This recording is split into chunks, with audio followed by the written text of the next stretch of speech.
صل على سيدنا محمد وعلى آل سيدنا محمد كما صليت على إبراهيم وعلى آل إبراهيم في العالمين إنك حميد مجيد.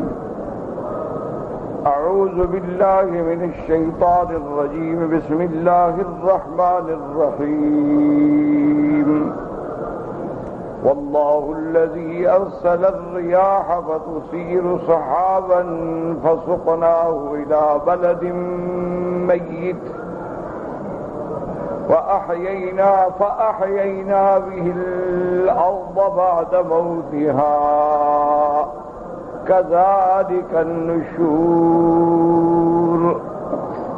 من كان يريد العزة فلله العزة جميعا إليه يصعد الكلم الطيب والعمل الصالح يرفعه والذين يمكرون السيئات لهم عذاب شديد ومكر أولئك هو يبور. والله خلقكم من تراب ثم من نطفة ثم جعلكم أزواجا وما تحمل من أنثى ولا تضع إلا بعلمه وما يعمر من معمر ولا ينقص من عمره إلا في كتاب إن ذلك على الله يسير. قال المؤلف المفسر رحمه الله تعالى أدام النفع بعلومه وعلومكم في الدارين آمين. إلى أن قال كثيرا ما يستدل على المعاد بإحيائه الأرض بعد موتها. اب مفسر رحمت اللہ علیہ تفسیر فرماتے ہیں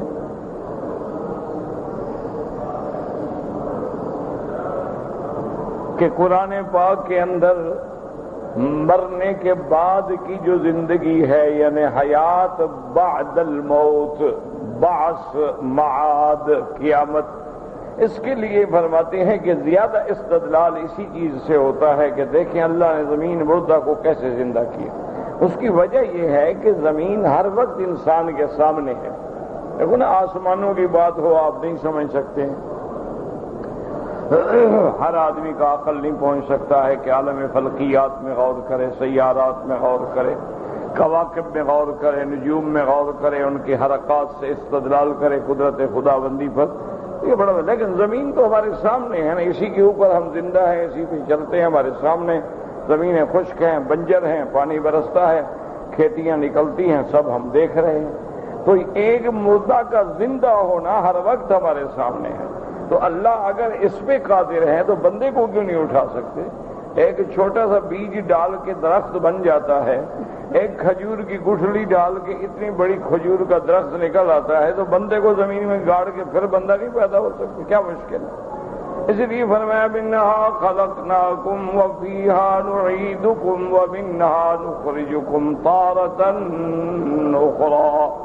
اسی مٹی سے ہم نے تم کو پیدا کیا، اسی میں لوٹانا ہے اور اسی سے دوبارہ اٹھانا ہے.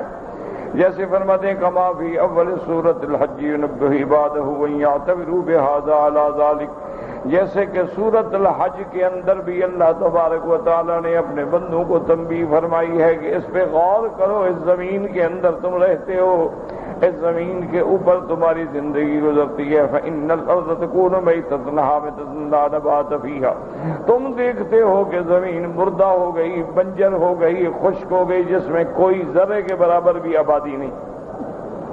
فإذا أرسل إليها السحاب تحمل الماء وأنزله عليها، پھر اللہ اپنی قدرت سے پانی بھیجتے ہیں، بادلوں میں بادل پانی کے بھرے ہوئے آتے ہیں، اس جگہ پہ پھر برستے ہیں، اور پھر اس سے اللہ پاک اس نباتات کو اگاتے ہیں. وَاهْتَزَّتْ وَرَبَتْ وَأَنبَتَتْ مِنْ كُلِّ زَوْجٍ بہیج. زمین پہ جب پانی پڑتا ہے تو زمین اس سے اٹھتی ہے، پھر اس سے اس کے اندر یعنی ایک توانائی پیدا ہوتی ہے جس کو کہتے ہیں ابھار آتا ہے، وَأَنبَتَتْ، پھر اس سے اگتی ہے، کھیتیاں اگتی ہیں، مِن كُلِّ زَوْجٍ بَهِيجٍ، ہر قسم کے رونق والی چیزیں، ہر قسم کے درخت ہیں، پھول ہیں، پتے ہیں، سبزیاں ہیں، كَذَلِكَ الْأَجْسَادُ اللہ تعالیٰ بَأَصْحَابِ الشُّورَىٰ، اسی طرح انسانوں کے اجساد جو ہیں مرنے کے بعد قبروں میں دفن ہونے کے بعد جب اللہ چاہیں گے تو ان کو بھی اٹھا لیں گے۔ انزل من تحت العرش مطرا یوم الارض جميعا، اللہ تبارک و تعالی عرش کے نیچے سے بارش برسائیں گے، وہاں سے پانی زمین پہ برسے گا، ساری زمین پہ وہ پانی گرے گا، وَنَبَتَتِ الْأَجْسَادُ فِي قُبُورِهَا، اور اس پانی کے پڑنے سے اللہ تبارک و تعالی ان مردہ جسد میں اجساد میں دوبارہ زندگی پیدا کر دیں گے، کما تنبت الحبۃ فی الارض، جیسے کہ ایک دانے کو تم زمین میں ڈالتے ہو اللہ اس دانے سے کھیتیاں پیدا کر دیتے ہیں۔ وَلِهَذَا جَاءَ فِي الصَّحِيحِ كُلُّ ابْنُ آدَمَ يُبْلَى إِلَّا عُجْبُ الذَّنْبِ مِنْهُ خَلَقَ وَمِنْهُ يُرَكَّبُ وَلِهَذَا قَالَ تَعَالَى كَذَلِكَ النُّشُورُ۔ اب مفسر رحمۃ اللہ علیہ فرماتی ہیں کہ صحیح حدیث سے مبارک میں آتا ہے کہ ابن آدم کی ہر چیز گل جاتی ہے لیکن آخری مورے ہڈی کے رہتے ہیں، اسی سے پھر اللہ تبارک و تعالیٰ بندے کو دوبارہ پیدا کر کے بندے کو دوبارہ ترکیب دے کے کھڑا کر دیتے۔ وَتَقَدَّمَ فِي الْحَجِّ حَدِيثُ أَبِي رَزِينٍ قُلْتُ يَا رَسُولَ اللَّهِ صلی اللہ علیہ وسلم کیف یحیی اللہ الموتى وما آیت ذلك فی خلقہ، قال یا ابا رزین اما مررت بوادی قومک ممحلا ثم مررت به يهتز خضرا قلت بلا، قال كذلك يحيي الله الموتى۔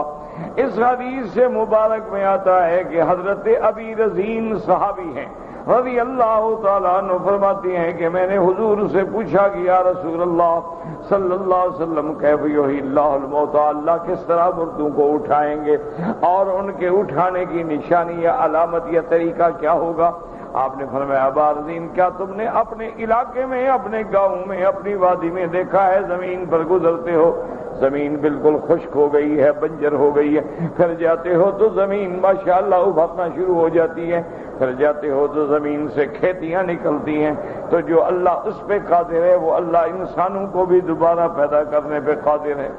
وَقَوْلُهُ تَبَارَكَ وَتَعَالَى مَنْ كَانَ يُرِيدُ الْعِزَّةَ فَلِلَّهِ الْعِزَّةُ جَمِيعًا أي من كان يحب أن يكون عزيزا في الدنيا والآخرة من طاعة الله تعالى، جو بندہ چاہتا ہے کہ میری دنیا میں بھی عزت ہو آخرت میں بھی عزت ہو، میں دنیا میں بھی شان سے رہوں آخرت میں بھی شان سے رہوں، اس کے لیے لازم ہے کہ اللہ کی فرمانبرداری اختیار کرے، فَإِنَّهُ يَحْصُلُ لَهُ مَقْصُودُهُ، تاکہ پھر اس کا مقصود جو ہے وہ حاصل ہوگا، لأن اللہ تعالی مالک الدنیا والآخرہ وله العزت جميعا، کیونکہ تمام کائنات کا مالک اللہ تبارک و تعالی ہے، اسی کے ہاتھ میں تمام عزتوں کے غلبے کے سرچشمے ہیں، تو جب تم اللہ کی اطاعت کرو گے تو اللہ تبارک و تعالیٰ تمہیں سر بلند کر دیں گے۔ اس لیے حدیث سے مبارک میں آتا ہے من تواضع للہ رفعہ اللہ، جو بندہ اللہ کے لیے جھک جاتا ہے اللہ اس کو اونچا کر دیتے ہیں۔ اسی لیے حدیث پاک میں آتا ہے حضور پاک نے فرمایا کہ جب رکوع کرو تو تسبیح زیادہ کہا کرو، سبحان ربی العظیم سبحان ربی العظیم سبحان ربی العظیم وبحمدہ سبحانک یا عظیم سبحانک اللہم وبحمدک اللہم اغفر لی سبوح قدوس ربنا ورب الملائکۃ والروح۔ اور فرمایا کہ جب سجدہ کرو کمن ان یستجاب لکم، سجدے میں اللہ سے دعا زیادہ کیا کرو کیونکہ قریب ہے کہ اللہ تمہاری دعائیں سن لے۔ اقرب العبد ان یکون ساجدا، جب بندہ سجدے میں ہوتا ہے تو اللہ کے زیادہ قریب ہوتا ہے. کیوں؟ اپنی آپ کو اس نے مٹی میں ملا دیا، اپنے آپ کو اس نے تواضع کی انتہا پہ پہنچا دیا. یعنی اللہ تبارک و تعالی نے اس کو پیشانی دی، عزت دی، حسن تکریم دی، اس نے سر سجدے میں ڈال دیا. تو جب اس نے اپنے آپ کو اللہ کے لیے گرا دیا ہے تو اللہ بھی اس کی شان کو اونچا کر دیتی ہے. تو اگر تم نے دنیا اور آخرت کی شان ڈھونڈتے ہو تو پھر اس کا طریقہ ایک ہی ہے کہ بس اللہ کے فرما بردار بن جاؤ. تو جب اللہ سے بات بن جائے تو پھر کسی اور کی کیا ضرورت ہے؟ کسی اور کی پھر ضرورت ہی نہیں پڑتی. اسی لیے آپ دیکھ لیں، یعنی یہ ایک حقائق ہے، کوئی اس کو مولوی کو تقریر کرنے کی ضرورت نہیں ہے، ہر آدمی جانتا ہے.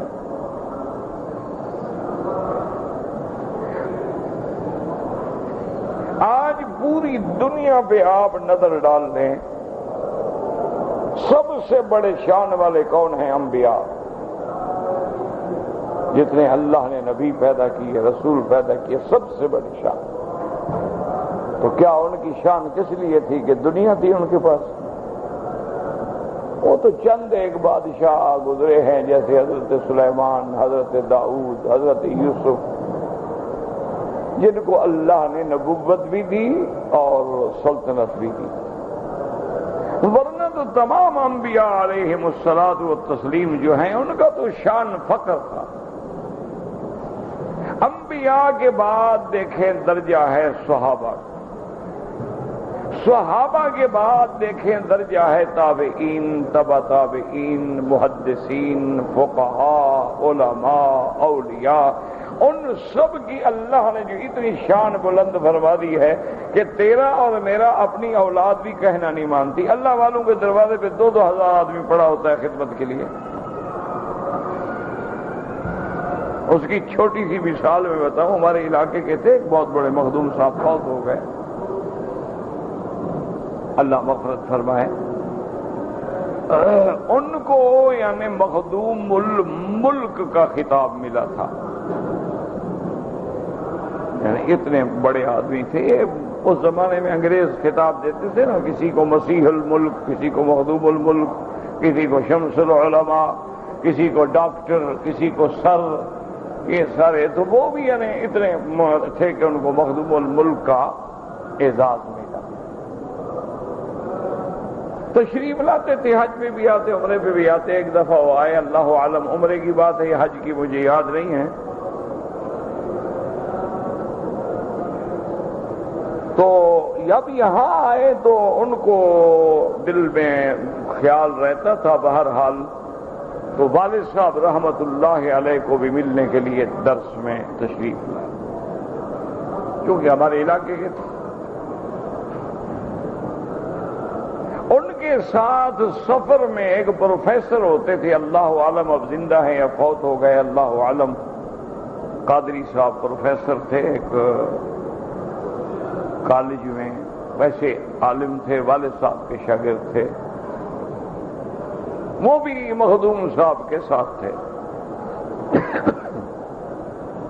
تو مخدوم صاحب نے ان کو خواہش کی، تمنا کی کہ حضرت شیخ خیر محمد مولانا سے عرض کریں کہ وہ میری ساتھ ناشتہ قبول فرما لیں، کھانا قبول فرما لیں، رات کا کھانا کو جیسے ان کو آسانی ہو، ایک دن میرے ساتھ کھانا دانا ہو. تو قاضی صاحب نے اپنا حج کا سفر نامہ لکھا ہے، سفر نامے پہ آئے تھے، کتاب لکھی ہے، بڑا پڑھا لکھا آدمی تھا، پروفیسر تھا. تو وہ فرماتے ہیں کہ میں دل میں بڑا خوش ہوا. میں نے کہا چلو اپنے استاد کی کسی ذریعے سے خدمت کرنے کا ایک سبب بن گیا ہے. اگر مخدوم صاحب دعوت جو کر رہے ہیں تو خالی تھوڑا اٹھائیں گے، کچھ نہ کچھ خدمت بھی تو کریں گے نا.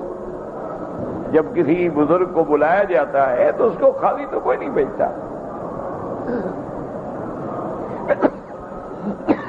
کہتے میں بڑا خوش ہوا دل میں کہ چلو اللہ نے مجھے ایک موقع دے دیا. میں تو فقیر آدمی تھا، چلو استاد کی کسی ذریعے سے تو خدمت کر دوں. کہتے ہیں میں آیا بڑے شوق سے. تمہارے والد صاحب یاد میں رہتے تھے اس وقت، تو میں آ کے ملا. ہاں اللہ بخش قادری ان کا نام تھا، مجھے یاد آ گیا. تو ملے، انہوں نے پوچھا کیسے آئے بھائی؟ اللہ بخش، انہوں نے کہا حضرت میں اس لیے حاضر ہوا ہوں، مخدوم صاحب نے بھیجا ہے کہ دعوت قبول فرمائیں، آپ کی آسانی میں، آپ کو جیسے آسانی ہو، ناشتے میں ہو، ظہر کے بعد ہو، عشاء کے بعد ہو، جیسے ہو۔ کہتے ہیں والد صاحب مسکرائے، کہنے لگے اللہ بخش ہم ایک ضلع کے رہنے والے ہیں، تمہیں پتا ہے؟ انہوں نے کہا ہاں جی۔ انہوں نے کہا جب میں وہاں اپنے ملک میں تھا کبھی مخدوم صاحب کے دروازے پہ مجھے دیکھا تھا تم نے؟ حضرت نہیں۔ انہوں نے فرمایا جب میں اپنے دیہات میں رہتا تھا، اور یہ اس زمانے میں بھی مخدوم تھے اور ان کے بیٹے جو ہیں اس وقت اسٹیٹ کے وزیر اعظم تھے، اس زمانے میں تو میں ان کے پاس نہیں گیا دعوت کھانے کے لیے، آج اللہ کا دروازہ چھوڑ کے تیرے مخدوم کے پاس جاؤں؟ تمہیں کہتے ہوئے جرأت کیسے ہوئی مجھے؟ بس جاؤ کہہ دو آپ کی مہربانی، جزاک اللہ خیر۔ کہتے ہیں میں جناب بڑا شرمندہ ہو گیا۔ مخدوم صاحب نے پوچھا جی کیا؟ انہوں نے کہا جی بس ان کی طبیعت ٹھیک نہیں۔ اب کیا بڑے آدمی کو کیا کہوں؟ کہتے ہیں آگے مخدوم صاحب بھی تو بڑے آدمی، ادھر استاد۔ تو انہوں نے کہا جی بس ان کی ذرا طبیعت ٹھیک نہیں ہے تو اس لیے۔ عشاء کی نماز کے بعد قادری صاحب فرماتے ہیں کہ مخدوم صاحب پھر عادت کے مطابق ملنے آئے آپ کے والد صاحب کو، جتنے دن رہتے تھے روزانہ آتے تھے ملنے۔ جب ملنے کے لیے آئے تو آپ کے والد نے کہا کہ مخدوم صاحب بیٹھ جاؤ، میں تھوڑا پڑھ رہا ہوں، میں پڑھ لوں۔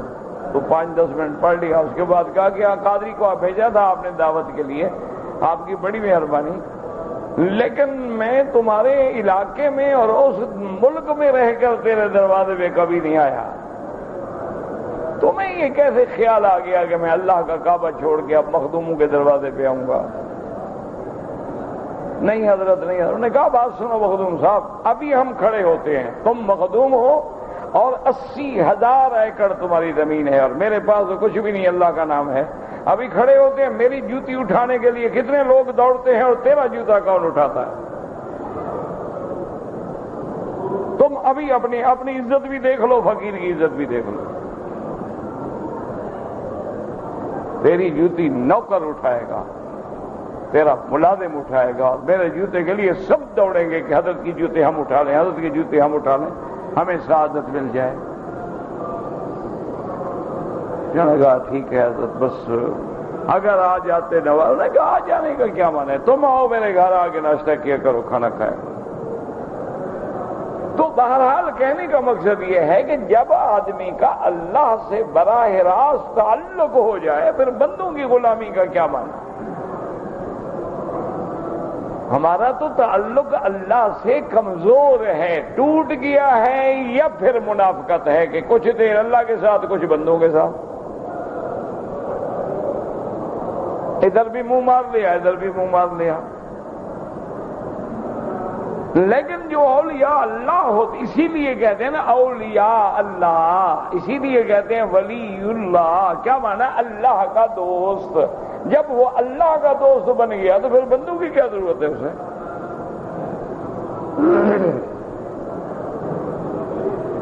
اسی لیے ابراہیم ابن ادہم رحمت اللہ علیہ جو وقت کے بادشاہ تھے، پھر بادشاہی چھوڑ دی، سلطنت چھوڑ دی اور فقیری کا خرقہ پہن کے جنگلوں میں زندگی گزار دی۔ ایک دن ایک درخت کے، ایک دریا کے کنارے پہ کھڑے تھے تو پرانے زمانے کا کوئی آدمی گزرا، اس نے پہچان لیا، وہ آیا، اس نے کہا حضرت یہ آپ نے کیا حالت بنا رکھی؟ آپ بادشاہ تھے، اب بھی وہ دنیا آپ کا انتظار کر رہی ہے، اگر آپ کل بھی اپنے ملک میں چلے جائیں ساری دنیا پھر آپ کے دروازے پہ ہوگی۔ یہ آپ نے کیا کیا ہے کہ بھئی پھٹے پرانے کپڑے ہیں اور جنگلوں میں زندگی گزر رہی ہے۔ تو فرماتے ہیں میری طرف دیکھا، کپڑا سی رہے تھے اپنا سوئی کے ساتھ، سوئی کو ایسے دریا میں ڈالا اور حکم دیا کہ یا دعا کی کہ یا اللہ مچھلیوں کو حکم دیں گے میری سوئی نکال کے لائیں، فوراً مچھلی سوئی نکال کے لے آئی۔ فرمایا وہ بادشاہی اچھی تھی کہ یہ بادشاہی اچھی؟ کوئی بندے بات مانتے تھے، کوئی نہیں مانتے تھے، اب تو دریا کی مچھلیاں بھی بات مانتی ہیں۔ تمہاری اس بادشاہی کو میں کیا کروں؟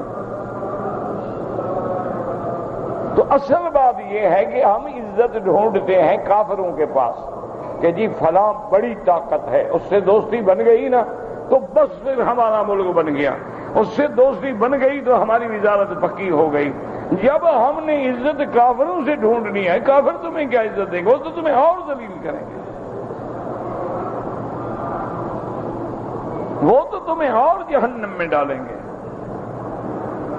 اصل عزت کا سر چشمہ جو ہے وہ اللہ کی ذات ہے، جو عزت والا، جو ملک والا، جو ملک والا، جو شان والا، جو عظمت والا، جو ہمیشہ رہنے والا۔ اس لیے فرمایا عزت چاہتے ہو تو پھر اللہ کے دروازے پہ آ جاؤ، تمام عزت کا مالک اللہ ہے۔ اس لیے فرماتے ہیں کہ دوسری جگہ اللہ پاک نے فرمایا الذین یتخذون الکافرین اولیاء من دون المؤمنین۔ اب دیکھیں قرآن کتنا واضح ہے، الذین یتخذون الکافرین اولیاء من دون المؤمنین۔ اللہ فرماتے ہیں جو لوگ جو ہیں کافروں کے ساتھ دوستی رکھ کے کافروں سے عزت ڈھونڈتے ہیں، ایبتغون عندہم العزہ، کیا وہ چاہتے ہیں کہ ان کے ذریعے ہمیں عزت ملے گی، غلبہ ملے گی؟ فإن العزت للہ جمیعا، عزت کا مالک تو اللہ کی ذات ہے۔ وقال عز وجل ولا يحزنك قولهم ان العزت للہ جمیعا، وقال جل جلالہ وللہ العزت ولرسولہ وللمؤمنین ولكن المنافقین لا يعلمون۔ اصل عزت اللہ اور اس کے رسول اور ایمان والوں کے لیے ہے۔ عزت کا معنی یہ ظاہری اقتدار، ظاہری کرسی، ظاہری پروٹوکول نہیں ہوتا۔ عزت کا معنی تو یہ ہوتا ہے کہ اللہ تجھ پہ راضی ہو جائے، اللہ کی مخلوق راضی ہو جائے، اللہ قبر اچھی کر دے، اللہ حشر اچھا کر دے، اللہ جنت کی نعمتیں عطا فرما دے۔ اس لیے فرماتے ہیں وقال مجاہد رحمہ اللہ من کان یرید العزت بعبادۃ الاوثان، جو لوگ کفر کر کے، شرک کر کے، بتوں کے آگے جھک کے عزت ڈھونڈنا چاہتے ہیں، فرمایا فإن العزت للہ جمیعا، ان کو سمجھا دیں کہ اگر عزت ڈھونڈنی ہے تو پھر اللہ کے دروازے پہ گر جاؤ۔ وقال قتادہ من کان یرید العزت فإن العزت للہ جمیعا ای فلیتعزز بطاعت اللہ عز وجل، اگر تم نے عزت چاہتے ہو تو اللہ کی فرما برداری میں عزت تلاش کرو۔ وقیل من کان یرید علم العزت لمن ہی، بعض علماء نے فرمایا اس کا معنی یہ ہے کہ کوئی ڈھونڈنا چاہتا ہے، جاننا چاہتا ہے کہ عزت کس کے ذریعے ملے گی، تو سوچ لو فإن العزت للہ جمیعا، عزت دینے والا اللہ ہے، تمام عزتوں کا مالک اللہ تبارک و تعالی کی ذات ہے۔ وقوله تبارک و تعالی الیہ یصعد الکلم الطیب والعمل الصالح یرفعہ، الیہ یصعد الکلم الطیب یعنی الذکر والتلاوت والدعاء، جو تم ذکر کرتے ہو، تلاوت قرآن کرتے ہو، نمازیں پڑھتے ہو، دعائیں مانگتے ہو، تمام اذکار، تمام کلمات طیبہ اللہ تعالی کی طرف جاتے ہیں۔ قالہ غیر واحد من السلف۔ وقال ابن جرير حدثنا محمد بن اسماعيل الاحمسي قال اخبرني جعفر بن عون بن عبد الرحمن بن عبد الله المسعودي عن عبد الله بن المخارق النبي المخارق بن سليم قال قال لنا عبد الله هو ابن مسعود رضي الله تعالى عنه اذا حدثناكم بحديث اتيناكم بتصديق ذلك من كتاب الله تبارك وتعالى۔ حضرت عبداللہ ابن مسعود رضی اللہ تعالیٰ عنہ نے فرمایا کہ اے میرے دوستو، جب ہم تمہیں کوئی حضور کی حدیث سنائیں تو لازم بات ہے کہ اس کی تائید اللہ کے قرآن کے ذریعے بھی ہم کر دیتے ہیں، کیونکہ قرآن گویا متن ہے اور حدیث اس کا ترجمہ ہے، حدیث اس کا بیان ہے، حدیث شرح ہے۔ ان العبد المسلم اذا قال سبحان اللہ وبحمدہ والحمد للہ ولا الہ الا اللہ واللہ اکبر تبارک اللہ اخذہن ملک فجعلہن تحت جناحہ ثم صعد بہن الى السماء ولا يمر بهن على جمع من الملائكة إلا استغفروا لقائلهن حتى يجيء بهن وجه الله عز وجل۔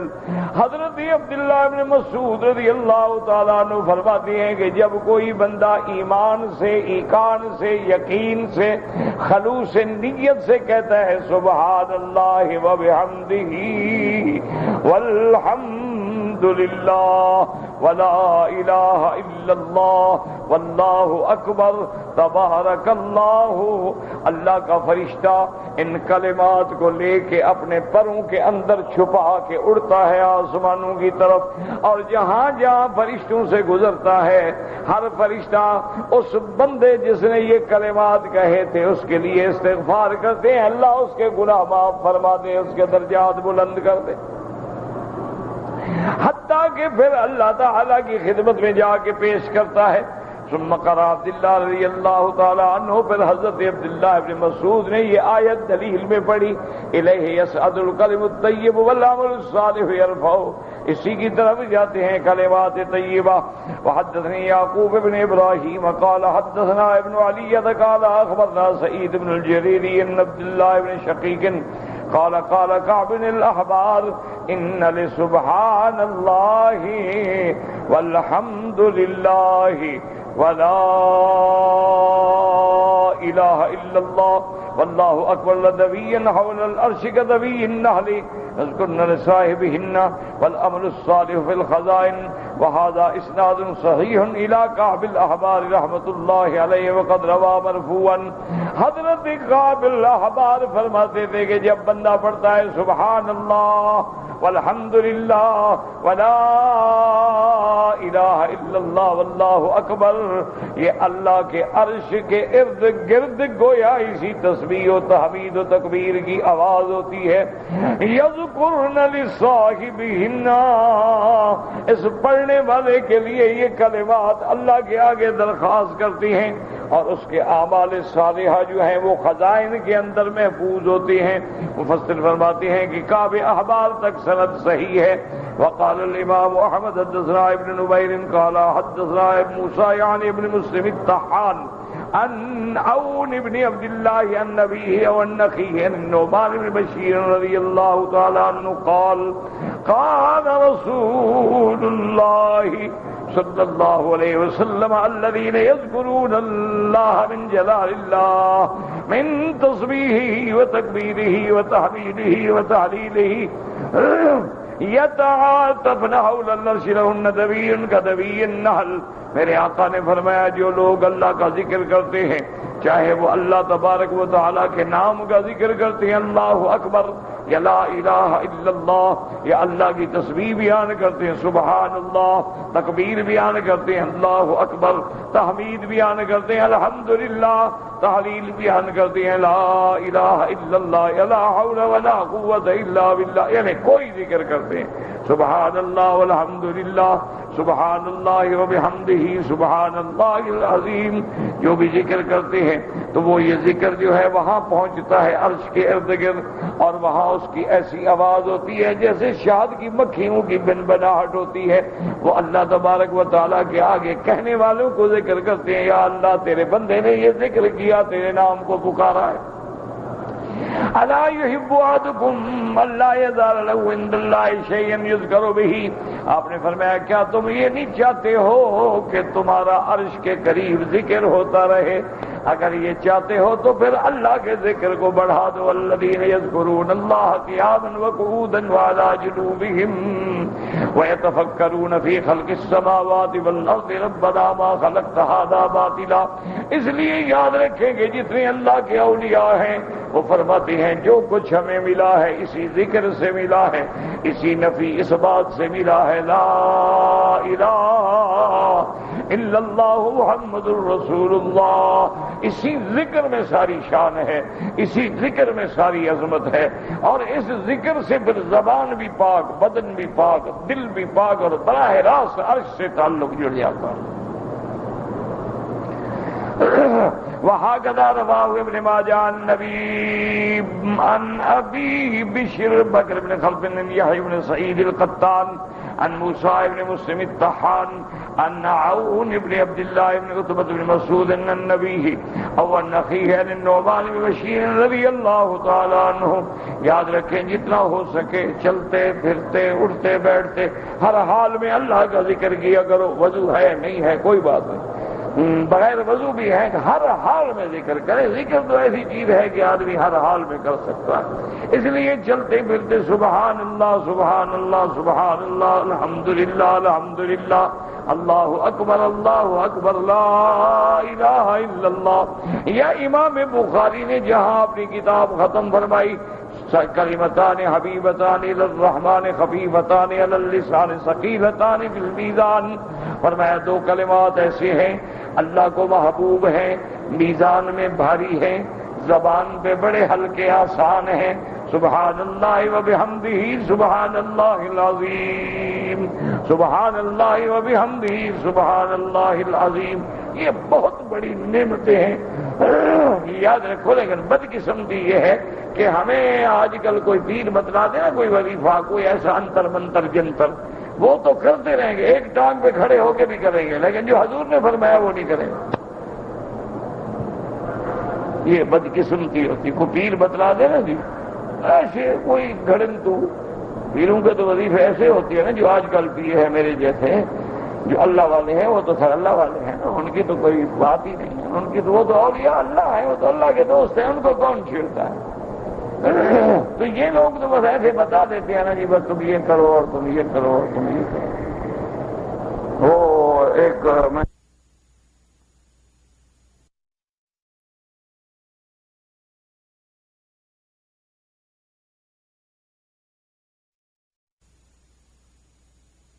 دیہاتی بیچارے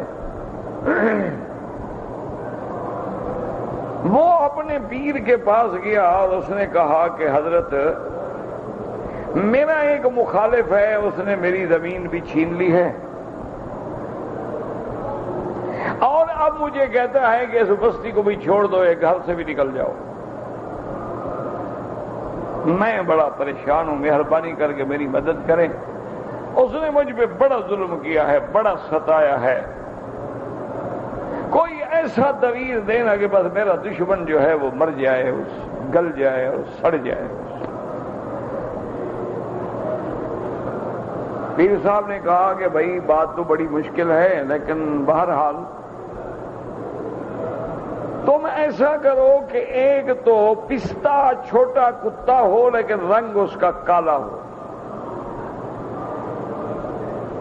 اور ایک جو ہے وہ دریا کے اندر جو چمگاڈر ہوتے ہیں پانی کے اندر, وہ بڑا چمگاڈر ہو, اس کو لے آؤ.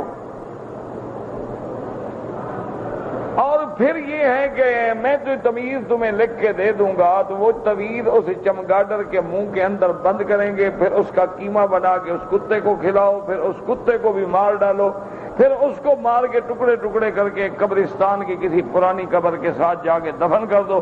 40 دن میں تیرا دشمن جو ہے اسی طرح ٹکڑے ٹکڑے ہو کے مر جائے گا. آگے جنگلی تھا, اس نے کہا سائیں میرا تو کتا بھی آپ ہے, چمگاڈر بھی آپ ہیں, آپ کچھ کریں, میں کہاں سے کتا پکڑ کے لے آؤں. میں کہا میرے تو سب کچھ آپ ہیں نا.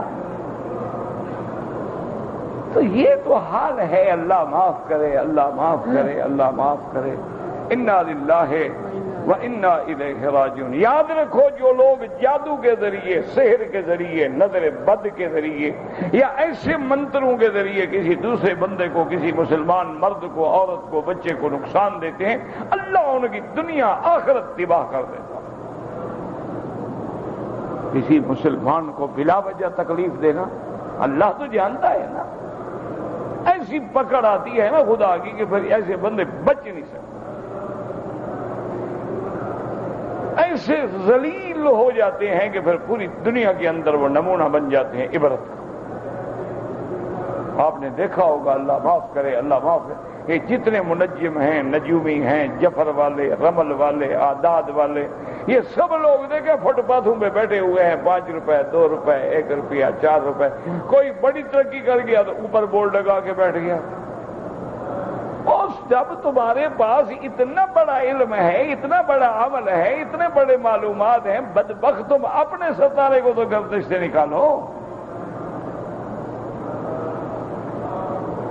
بس یاد رکھو ہمیشہ، اگر کامیابی چاہتے ہو، ایک اللہ کے فرائض نہ چھوڑو، نماز فرض ہے، ہر حال میں ادا کرو چاہے جان نکل جائے۔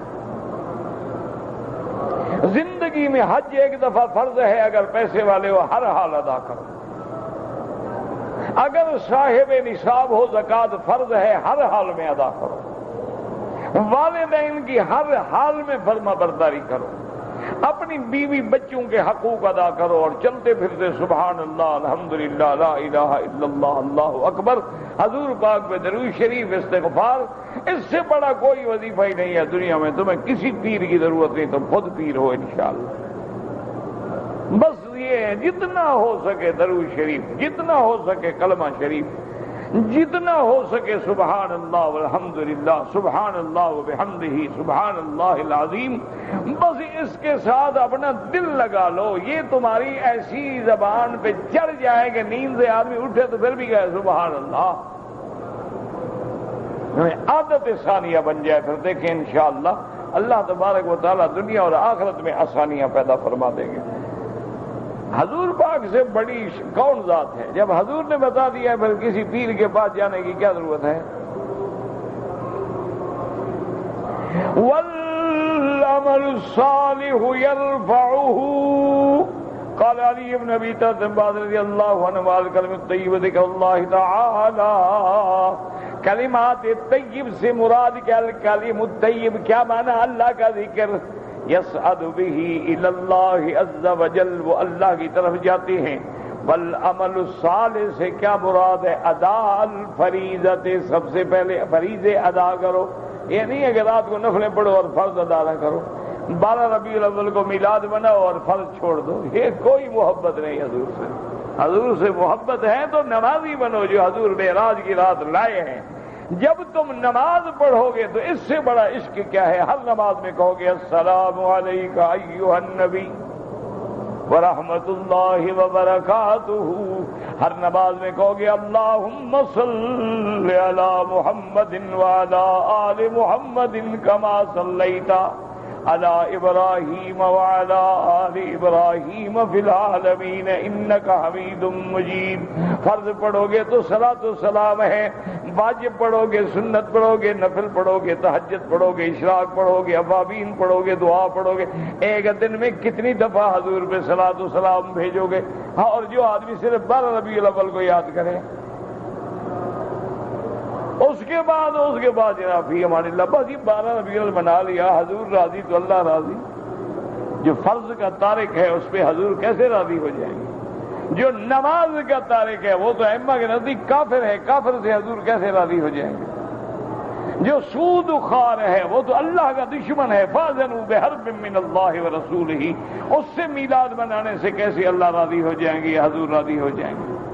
جو شراب خوار ہے، جو غیبت کرتا ہے، جو مدمن خمر ہے، حدیث میں آتا ہے جو مستقل شرابی ہے اس کی تو لیلۃ القدر میں بھی بخشش نہیں ہوتی، جو والدین کا نافرمان ہے اس کی تو لیلۃ القدر میں بھی بخشش نہیں ہوتی۔ تو یہ ہمیشہ یاد رکھو کہ فرائض کو قابو کرو، اس کے بعد اللہ کے ذکر کو چلتے پھرتے ہر حال میں ذکر کریں۔ ومن ذکر اللہ تعالیٰ فی اداء فرائضہ عمل عملہ ذکر اللہ یصعد بہ الی اللہ عز وجل۔ اب جب تم فریضہ ادا کرو گے، نماز پڑھو گے، قرآن پڑھو گے، اللہ کا ذکر کرو گے، تو یہ عمل صالح جو ہے گویا کہ سواری بن جائے گا آسمانوں تک تیرے عمل کو لے جانے کے لیے۔ یصعد بہ الی اللہ عز وجل۔ ومن ذکر اللہ تعالیٰ ولم یعد فرائض ارد کلامہ علی عملہ، اور جو آدمی اللہ کا ذکر تو کرے، درود پڑھے، کلمہ پڑھے، ذکر کرے، لیکن فرائض کا خیال نہ کرے تو اللہ اس کے کلام کو رد کر دیتے ہیں۔ فَكَانَ أَوْلَىٰ وَكَذَا قَالَ مُجَاهِدٌ الْعَمَلُ الصَّالِحُ يَرْفَعُ الْكَلِمُ الطَّيِّبُ وَكَذَا قَالَ أَبُو الْعَالِيَةِ وَإِكْرَمُ إِبْرَاهِيمَ النَّخَعِيُّ وَالضَّحَّاكُ وَالسُّدَيِّ وَالرَّبِيعِ بْنِ أَنَسٍ وَشَعْبِ بْنِ حَوْشَبٍ وَغَيْرُ وَاحِدٍ وقال إياس بن معاوية القاضي لولا العمل الصالح لم يرفع الکلام، اگر تیرا عمل صالح نہیں ہوگا تو پھر تیرا کوئی ذکر اللہ کی طرف بھی نہیں جائے گا۔ عمل میں کھوٹ ہے، عمل میں ریا ہے، عمل میں شہرت ہے، عمل میں سمعت ہے، یا عمل ہے ہی نہیں تو پھر کوئی ذکر اللہ فائدہ نہیں پہنچاتا۔ وقال حسن وقتادہ لا يقبل قول الا بعمل، حضرت قتادہ فرماتی ہیں کہ صرف زبانی کلامی قول جو ہے وہ اللہ قبول نہیں کرتے جب تک عمل نہ ہو۔ لازم صرف یہ نہیں او جی ہم تو حضور پہ قربان، ہماری جان قربان، او جی کالی کملی والے پہ جان قربان، مدنی پاک کے روزے پہ جان قربان، روزہ دیکھ کے جی سینے میں ٹھنڈ پڑ جاتی ہے، اسی لیے جلدی جلدی داڑھی منڈوانے چلا جاتا ہوں۔ شرم نہیں آتی ایسی باتیں کہتے ہو؟ یعنی آدمی ڈوب بھی نہیں مرتے شرم سے اور حیا سے کہ محمد مدنی کے نہ روزے کا حیا ہے نہ کعبے کا حیا ہے، اور پھر دعویٰ بھی کریں جی سبحان اللہ، اللہ کا بڑا شکر ہے جی اللہ نے ہمیں کعبے شریف میں رکھا ہے۔ وہ ابو جہل بھی یہاں رہتا تھا،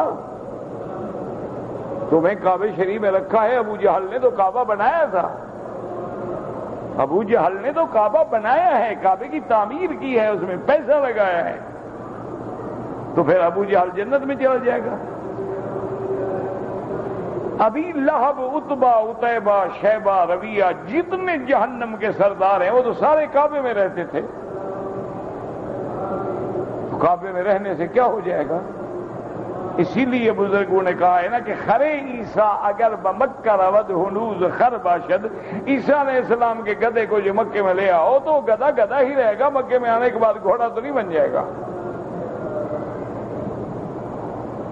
یہ باتیں ہی کرنا جو جی میں ماشاءاللہ جی 30 سال ہو گئے مدینے پاک، اور جی بس کملی والے نے قبول فرما لیا ہے، 30 سال سے داڑھی منڈاتا ہے، 30 سال سے سگریٹ پیتا ہے، 30 سال سے نماز نہیں پڑھتا، مدنی نے قبول فرمایا ہے ماشاءاللہ۔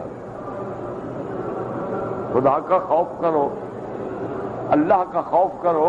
اللہ کے نبی تو اگر کوئی سنت کی مخالفت کرے حضور تو اس کی طرف دیکھنے کے لیے تیار نہیں، فرمایا کہ جو آدمی میری سنت کو چھوڑ دے لیس منا، اس کا میری جماعت سے کوئی تعلق ہی نہیں۔ اسی لیے یاد رکھیں حدیث میں آتا ہے قیامت سے پہلے مدینے میں زلزلہ آئے گا، جتنے غلط لوگ وہاں دفن ہیں اللہ ان کو اٹھا کے باہر پھینک دیں گے مدینے۔ یہ بات ہے ایمان سے، عمل ہے، سمجھ لو کہ ہمارا مکے مدینے میں رہنا قبول ہو گیا۔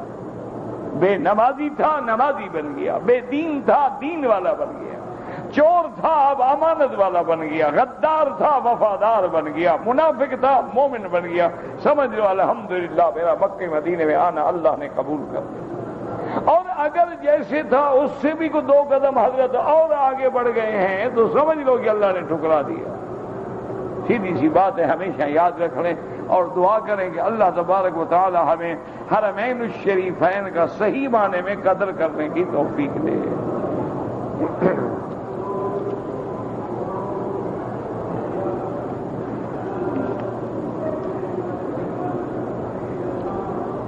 کہتے ہیں جی کہ بیوی مر گیا ہے تو اور شادی کرو، شوہر اس کو دیکھ سکتا ہے، ہاں جی کیوں نہیں دیکھ سکتا، تمہاری بیوی ہے کیوں نہ دیکھے، یہ کہاں مسئلہ لکھا ہوا ہے کہ شوہر نہ دیکھیں؟ اللہ کے بندے اصول یہ ہوتا ہے کہ بھی جب اللہ نے موت دے دی ہے وہ تو تمہاری قیامت میں بھی بیوی ہے، جو بیوی تیرے نکاح میں فوت ہو رہی ہے وہ تو قیامت میں بھی تیری بیوی ہوگی۔ تو آدمی اپنی بیوی کو زندہ دیکھ سکتا ہے، مردہ نہیں دیکھ سکتا، یعنی جاگتی ہو تو دیکھ سکتا ہے، سو جائے تو نہیں دیکھ سکتا۔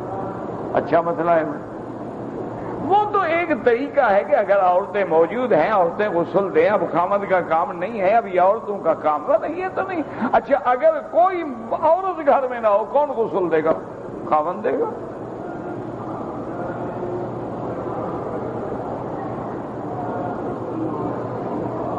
لوگ ایسے ایسے مسئلے گھڑتے ہیں، اللہ پاک رحمت فرما دے۔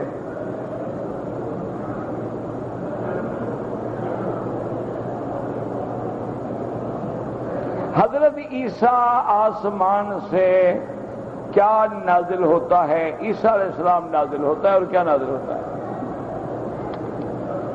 بھائی خدا کے لیے کچھ اپنے اوپر رحم کیا کرو، کچھ میرے اوپر رحم کیا کرو۔ جب تمہیں لکھنا ہی نہیں آتا، مسئلہ پوچھ کے کیا کر لو گے بلا؟ اچھا تمہیں عیسیٰ علیہ السلام سے کیا تعلق ہے؟ تم نے حضور کو راضی کر لیا ہے، باقی عیسیٰ علیہ السلام کی انتظار ہے؟ بھئی حضور کی شان عیسیٰ علیہ السلام سے افضل ہے، تم نے حضور کو راضی کر لیا، باقی عیسیٰ علیہ السلام اتریں گے اور دمشق میں اتریں گے۔ ینزل عیسیٰ ابن مریم علی منارت بیضاء شرقیہ دمشق، حضور نے فرمایا کہ دمشق کی ایک مسجد کے مینار شرقی پر حضرت عیسیٰ علیہ السلام اتریں گے، دو فرشتوں کے کندھوں پہ ہاتھ رکھا ہوگا، اور آپ نے فرمایا کہ یقطر، آپ کے بالوں سے پانی ٹپک رہا ہوگا، معلوم ہوگا کہ ابھی آسمانوں سے غسل فرما کے آ رہے ہیں، اور زمین میں آئیں گے، اور وہ تابع ہوں گے شریعت محمد مصطفیٰ کے۔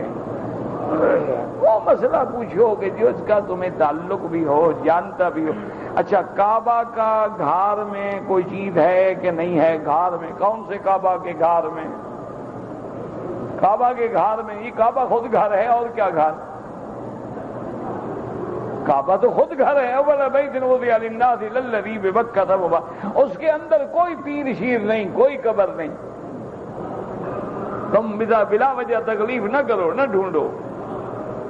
کعبہ شریف کے اندر کسی پیر کی مزار نہیں ہے، کوئی اندر پیر نہیں، کوئی فقیر نہیں، کوئی سامان نہیں، اندر دو ستون ہیں اور دیواریں ہیں، ان پہ کپڑا لگا ہوا ہے، بات ختم ہو گئی۔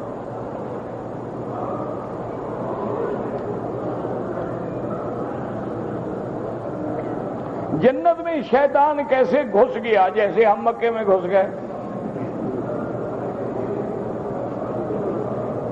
ہاں آپ کیسے گھس گیا؟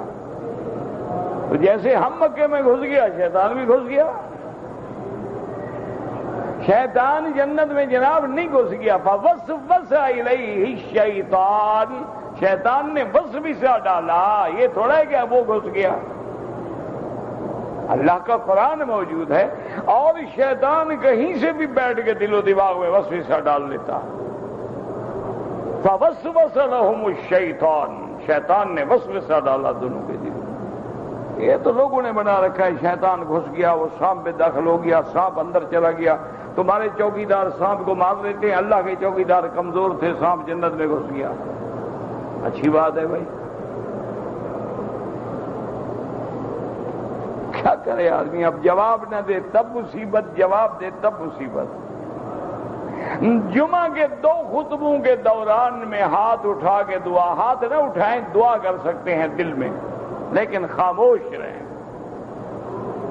جمعہ جو ہے اس کا حکم ہی یہ ہے کہ خاموش رہو، اور یہ قاعدہ ہے جہاں اللہ کا قرآن ہوگا خاموش۔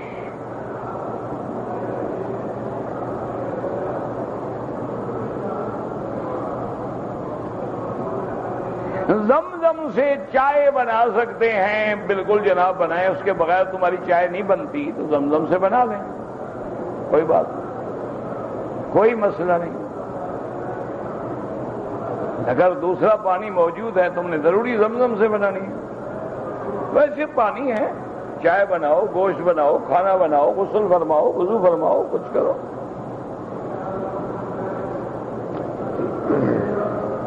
فرض نماز کے بعد جو اجتماعی دعا کرتے ہیں، کبھی کیا کریں کبھی نہ کیا کریں، ضد نہ کرو۔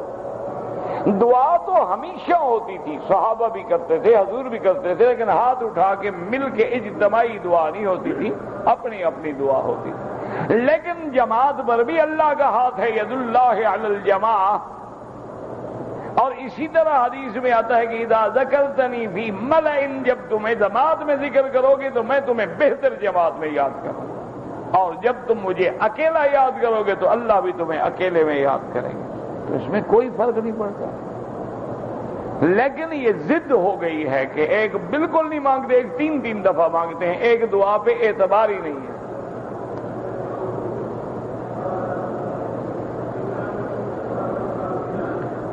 بھائی میں میں نے پہلے آپ مل چکے ہیں، مجھے شاہ کے بعد ملا کریں، پھر تقریر میں یہ بھیجنے کی کیا ضرورت ہے؟ بھئی آپ کا کام ہے شاہ کے بعد ملیں، پہلے آپ مجھے مل چکے. انا للہ و انا الیہ راجعون.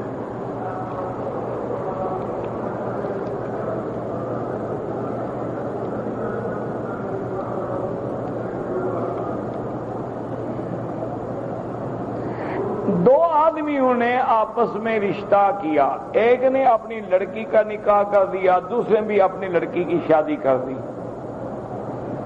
اب دوسرا کہتا ہے کہ تم بوڑھے ہو، ہم آپ کو نہیں دیتا ہے، طلاق دے دو. بہرحال یہ ہے کہ پہلے تم مقابلے پر شادی کرنا جائز ہی نہیں. اگر دونوں کی حق المہر الگ الگ ہے تو پھر تو گنجائش ہے، ورنہ اگر ادلے بدلے میں ہے وہ تو بالکل ناجائز ہے. اب اگر نکاح ہو گیا ہے، جب تک وہ طلاق نہ دے اس وقت تک وہ لڑکی دوبارہ شادی نہیں کر سکتی. اب تمہیں نظر آ گیا ہے کہ وہ بوڑھا ہو گیا ہے، جب تم نے نکاح کیا کر لیا تھا اس وقت بوڑھا نظر نہیں آیا تھا.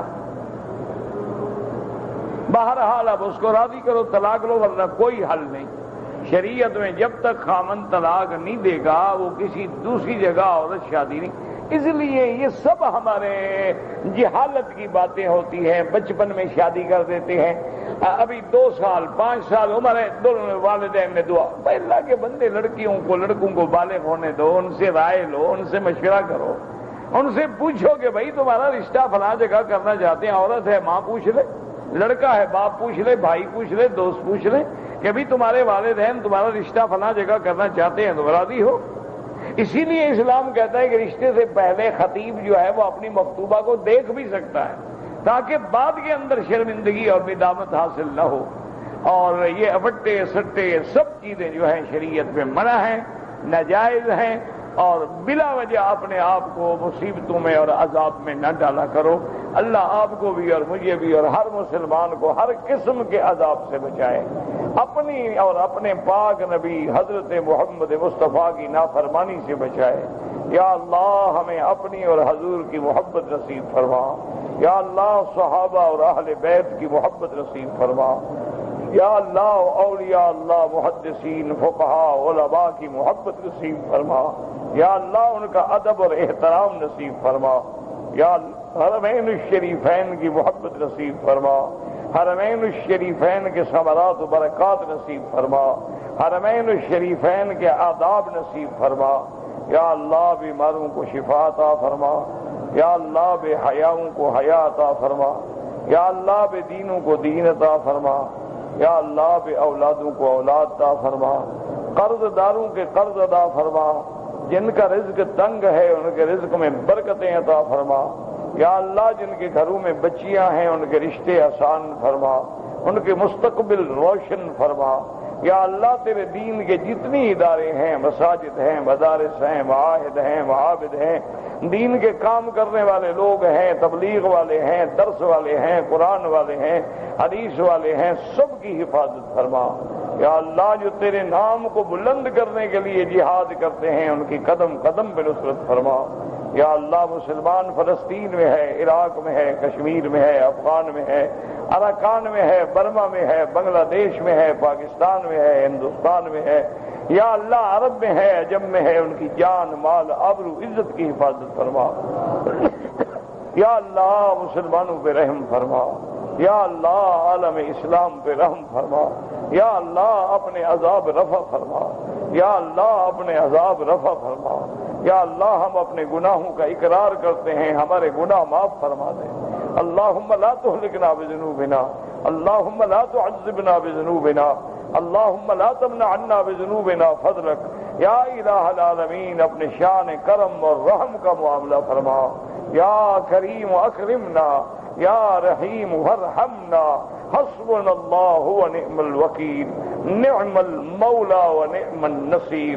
انصرنا فإنك خير الناصرين، وافتح لنا فإنك خير الفاتحين، واغفر لنا فإنك خير الغافرين، وارحمنا فإنك خير الراحمين، وارزقنا فإنك خير الرازقين، واحفظنا فإنك خير الحافظين، واهدنا ونجنا من القوم الظالمين واهدنا ونجنا من القوم الظالمين اللهم لا تجعلنا عقدة للآكلين اللهم لا تجعلنا مزغة للمازغين اللهم لا تجعلنا فتنة للقوم الظالمين اللهم اصرف عنا وعن أهلنا وأولادنا وديننا وبلادنا كيد الكائدين وحقد الحاقدين وحسد الحاسدين ومكر الماكرين والسحر الساحرين والظلم الظالمين يا قوي يا عزيز سبحان ربك رب العزة عما يصفون وسلام على المرسلين والحمد لله رب العالمين اللهم صل على سيدنا محمد وعلى آل سيدنا محمد كما صليت على إبراهيم وعلى آل إبراهيم في العالمين إنك حميد مجيد اللهم صل على سيدنا محمد